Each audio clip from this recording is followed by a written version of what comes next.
Ya pertama kan saya bikin akademi tuh gara-gara emang papa tuh hobi banget ngelatih. Yes. Dan dia emang kebiasaan banget tiap pagi harus main. Jadi makanya saya bangunlah hall di Cibubur situ. Oke. Dan pas udah berjalan hampir 3 tahun ini dan muridnya udah mau 70 lebih ya kayaknya.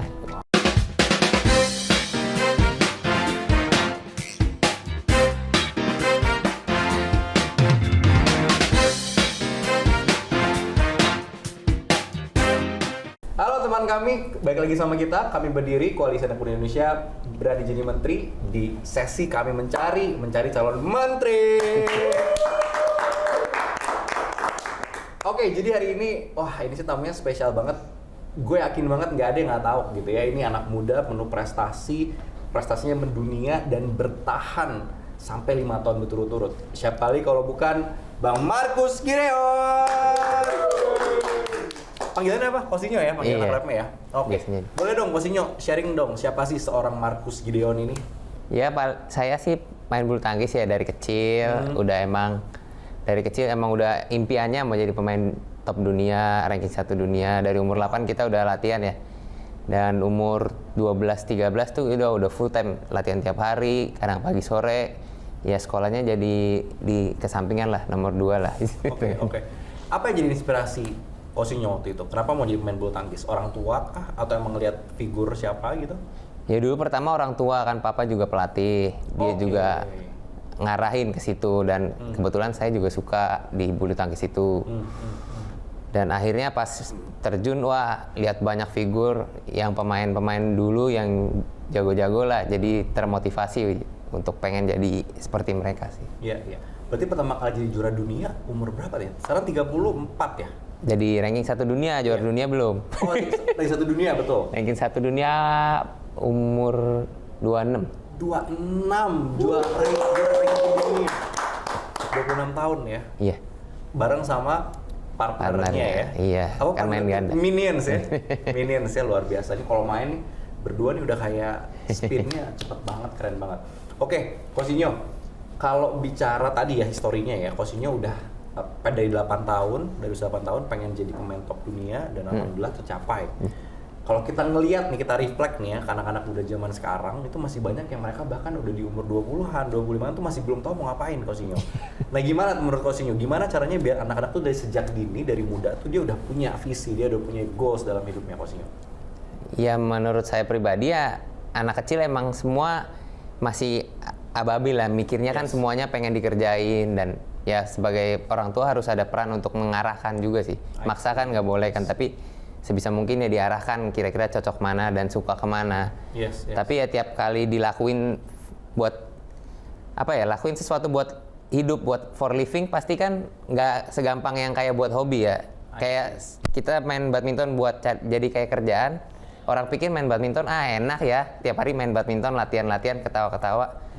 Padahal nggak seperti itu kan, pertandingan juga pressure, latihan juga capek banget kan. Yes. Jadinya emang nggak semua segampang yang dipikirkan kan. Orang kan pengennya yang kerjanya yang gampang, yang nyantai, yang yang terlalu terlalu muluk-muluk ya. Realitanya sih sebenarnya semua kerjaan ya menurut saya pribadi nggak ada yang segampang yang kita imajinasikan gitu. Yes.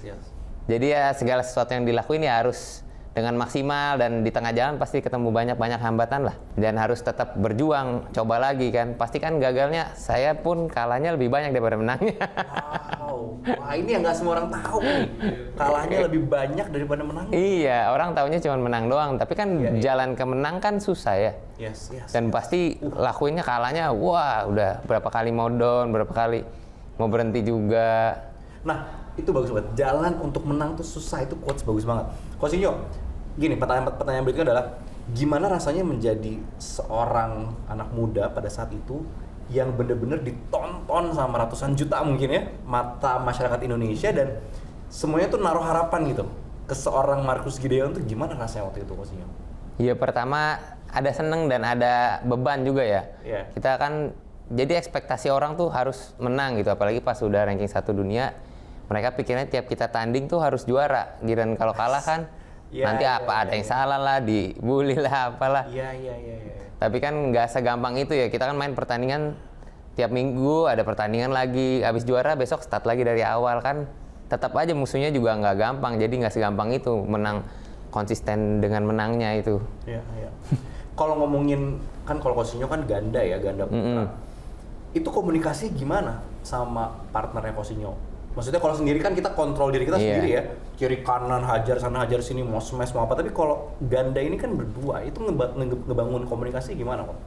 Iya, ngebangun komunikasinya harus ngobrol juga sih pas mau mainnya gimana, dan akhirnya kan kita udah lama bareng tuh kita udah mulai ngerti tuh I see.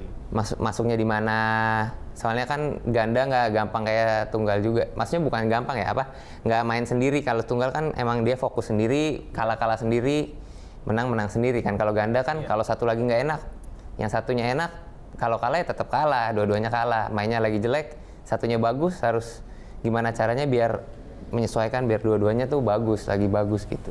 Wah ini bagus. Pernah nggak sih Cousinho sama waktu itu sama Kevin ya, pernah nggak misalkan salah satunya lagi prima banget nih, salah satunya mungkin lagi ada masalah atau apa gitu ya, terus kalah, nah gimana proses menerimanya? Nah itu kan anak-anak zaman sekarang gitu kan, kalau misalkan kesel, kecewa, langsung bete, langsung apa down gitu ya. Nah gimana waktu itu bisa ngebangun kalau misalkan yang satu nggak perform, satu lagi perform, terus menerima itu gimana maksudnya?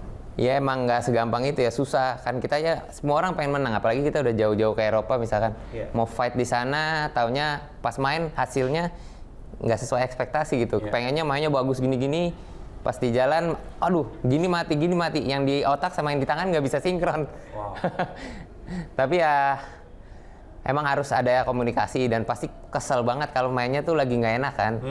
Pengennya gini tapi lakuinnya nggak bisa gitu. Jadinya ya harus komunikasi juga, harus sabar, salah satu bisa ngalah lah kan. Pernah nggak sih kayak kesel nih berdua nih, terus kayak sempet berantem apa gitu, pernah nggak sih? Ya marah-marah, ngamuk-ngamuk sih enggak, cuman kalau diem kesel pasti ada lah kan. Kita kan main kalah, ya pasti manusia lah, wajarnya pasti pengen yang lain aja yang salah, pasti partner gue yang salah. Itu sewajarnya kan, manusia suka nyalain orang kan. Iya, betul. Oke, Cousinho, kalau kita berbicara bulu tangkis ya, sebagai salah satu olahraga yang mungkin dinantikan oleh masyarakat Indonesia. Kalau ada pertandingan nih itu pasti orang banyak yang nonton, sama seperti sepak bola gitu ya. Potensi sebetulnya atlet-atlet muda di Indonesia itu seperti apa Cousinho? Ya kalau menurut saya atlet mudanya tambah banyak ya. Sekarang anak-anak tuh banyak banget yang mau main badminton gitu. Apalagi saya kan suka keliling daerah. Di Belitung aja kemarin banyak, terus di Bali sekarang jadi banyak. Dulu kan maksudnya nggak terlalu sebanyak itu. Waktu itu saya ke Irian, ke Jayapura, bikin audisi acara buat anak-anak muda gitu kan. Saya ada klub juga, dan antusiasnya tuh banyak. Padahal dadakan bikinnya bisa 200 orang yang datang. Padahal kan di Jayapura kan mungkin kan dulu nggak gitu populer ya bulu tangkis ya. Sekarang lebih bagus sih, orang-orang lebih ada sosmed juga, mereka jadi lihat kan. Oh ini nih main bulu tangkis enak juga ya, terus banyak idola-idolanya, jadinya lebih punya mimpi kesananya gitu. Ya, kalau kita berbicara sistem nih Cousinho ya, karena kalau olahraga tuh saya cukup meyakini itu harus dari kecil ya, dipupuk gitu. Nggak ada yang baru main badminton umur 25 tahun jadi juara dunia, kayaknya nggak mungkin gitu ya. Cousinho kan udah melalui semua proses itu ya, berarti udah bahkan lebih dari 20 tahun bermain bulu tangkis ya. Apa sih yang perlu kita improve nih Cousinho sebagai negara? Nanti kita kasih pesan ke Pak Prabowo dan Mas Gibran gitu ya. Apa yang perlu kita improve sih kalau berbicara bulu tangkis secara spesifik atau mungkin olahraga secara umum? Ya yang harus diimprove sih benernya kepengurusannya ya kalau menurut saya. Soalnya kan overall kan latihan hampirnya sama, dan ya pengurusnya harus lebih care lah sama kita, lebih ngerti, lebih paham di bulu tangkis. Gue tahu nih, tadi nyontek-nyontek denger dikit dari Om Kemal. Tadi gue dengerin tuh Nyo. Kan lu ngebahas tentang kepengurusan. Memang apa yang salah dengan kepengurusan saat ini? Kita langsung nanti nyerang lagi. Enggak, bukan nyerang. Ini kan masukan kan, ini kan konstruktif lah. Iya kan? Ya apa ya? Dibanding negara lain lah, gue juga kan keliling beberapa negara. Gue kan hampir 2 tahun tinggal di Thailand. Banyak sekali yang mengidolakan seorang Minions dan seorang khususnya Marcus Gideon. Wow. Gitu. Di negara lain kita diagung-agungkan, dilulukan, tapi tadi lu bilang kan lu ke Irian itu untuk membagikan, menginspirasi, dan Sinyo ini punya Gideon Academy loh. Nah, Gitu yang kasih program, tepuk tangan dong. Ada program beasiswa juga kan? Ada. Itu loh. Nah, gimana tuh? Menurut apa yang perlu diperbaiki lah, diimprove gitu dengan kepengurusan yang sekarang, Yo? Ya kepengurusannya jangan terlalu ini sih kalau menurut gue ke pusat ya. Maksudnya kan Indonesia kan, dia kan mengurus Merata persatuan gitu bulu ya. tangkis seluruh Indonesia. Harusnya dia bikin ke setiap daerah tuh ada apa ya, tempat pelatihan kayak pelatnas Keterwakilan kecilnya gitu. Kan nggak, Platda. iya pelatdanya di setiap daerah kan nggak semua punya ya. Jadinya ada daerah yang ini nggak punya, kalau bisa kan semua ada gitu. Iya. Dan Soalnya banyak yang mau latihan tapi nggak ada tempatnya. Oh iya. Kosinyo, seorang atlet ini kan kalau kita lihat secara global ya, Bro Abe ya. Ini correct me if I'm wrong. Iya, iya. This is my perspective. Atlet sama jadi pengusaha tuh kayaknya lebih kurang jadi pengusaha gitu ya. Oh, lebih gimana gitu ya. Atlet jadi sama artis juga kayaknya orang lebih senang Iya. artis. Apalagi kalau zaman sekarang mungkin Gen Z milenial pengennya jadi influencer, YouTuber dan Content lain-lain, creator. content creator exactly. Padahal sebenarnya atlet ini tuh yang membawa prestasinya tuh ke negara gitu ya. Kalau kita berbicara sedikit ya mengenai kesejahteraan nih Kosinyo. Atlet ini sebenarnya bisa nggak sih sejahtera? Betul nggak sih atlet terpenuhi gitu ya secara ekonomi? I mean kalau misalkan seorang Kosinyo ini terus menjadi pemain bulu tangkis, masih perlu mikirin nggak sih, aduh gua livingnya gimana gitu ya? Gua masih atau terpenuhi sebenarnya kebutuhan itu? Ya tergantung ya. Kalau atlet kan harus menang, harus juara, baru ada harganya gitu. Ada hadiahnya. Ada hadiahnya, bisa dapat kontrak, ada sponsor. Kalau nggak juara, kalahan terus, ya susah juga. Kita nyarinya di mana gitu. Padahal tadi dibilang latihannya udah dari kecil. Dan juga artinya kan mengorbankan mungkin pendidikan akademis, formalnya itu kan ditinggalkan. Sedikit dikesampingkan demi latihan kan. Soalnya yang main kan banyak, semua pengen menang gitu kan. Intinya harus juaranya cuma 1, 2, 3. Jadinya nggak segampang yang itu. Tapi ya kalau buat finansial, zaman sekarang jauh lah atletnya lebih sejahtera lah daripada dulu ya. Tapi benar sih, lebih Jauh banget sih. Wow. Oke. Jadi ini buat teman-teman Gen Z di sana, teman kami yang mau jadi atlet, jangan takut kan? Jangan takut. Namanya juga berusaha. Berusaha ya. Siapa yang tahu ke depan?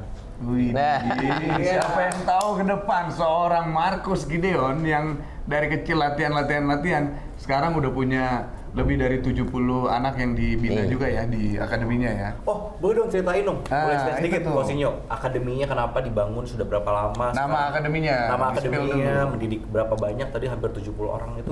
Boleh ceritain Kosinyo? Ya pertama kan saya bikin akademi tuh gara-gara emang papa tuh hobi banget ngelatih. Dan dia emang suka dengan badminton gitu loh.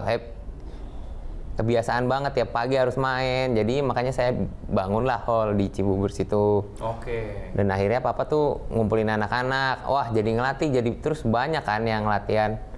Akhirnya kita bikin dan kita cari-cari sponsor dan akhirnya bikin program beasiswa juga. Dan pas udah berjalan hampir 3 tahun ini dan muridnya udah mau 70 lebih ya kayaknya. Wow. Udah lumayan dan antusiasnya banyak banget. Sekarang tuh, dulu saya pernah juga yang audisi ke Papua itu dari ada sponsor juga ke sana dan kita dulu bikin audisi juga. Dan itu banyak banget yang mau antusiasnya, iya. Gila, bayangin itu, ini kan baru dari seorang atlet yang masih aktif loh ini. Yes. Bayangin ini nanti kalau sudah menjabat sebagai Apa tuh menjawab? Tanya nih ya, sikat ya ceritanya ya. Oke, Kosinyo. Jadi kalau di kami berdiri nih, karena kita anak-anak muda Indonesia yang berani jadi menteri, kita mau nanya nih sama seorang. Kami mencari. Nah, jadi emang kita tuh selalu mencari calon-calon menteri berikutnya. Nah, kalau misalkan Kosinyo ditanya nih sama Pak Prabowo di telepon gitu ya, kamu ke istana negara sekarang gitu, kamu dipilih, Kosinyo dipilih jadi menteri, mau jadi menteri apa Kosinyo? Mau jadi Menteri Pemuda dan Olahraga.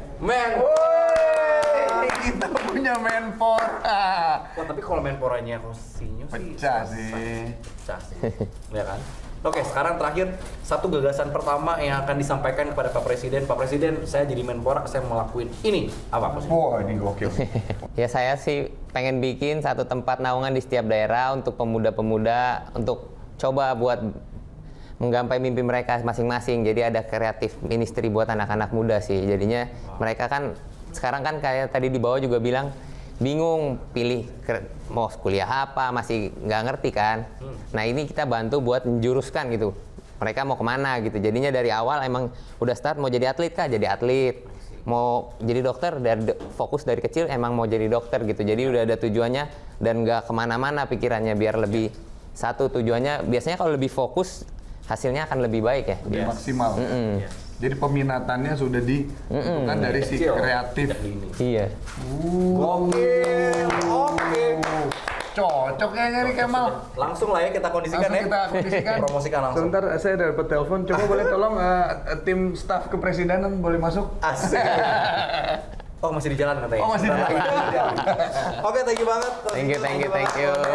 Nah, kita ada satu hadiah nih buat Cosinyo nih. Nah, ini dia staf khusus kami sudah. Sudah menyediakan set. Oke, Nah. jadi Cosinyo ini Apa tuh? adalah Lencana apa itu? Widih. lencana yo. Oh bukan. Lencana yo. Kok masuk ya gue bisa gitu ya?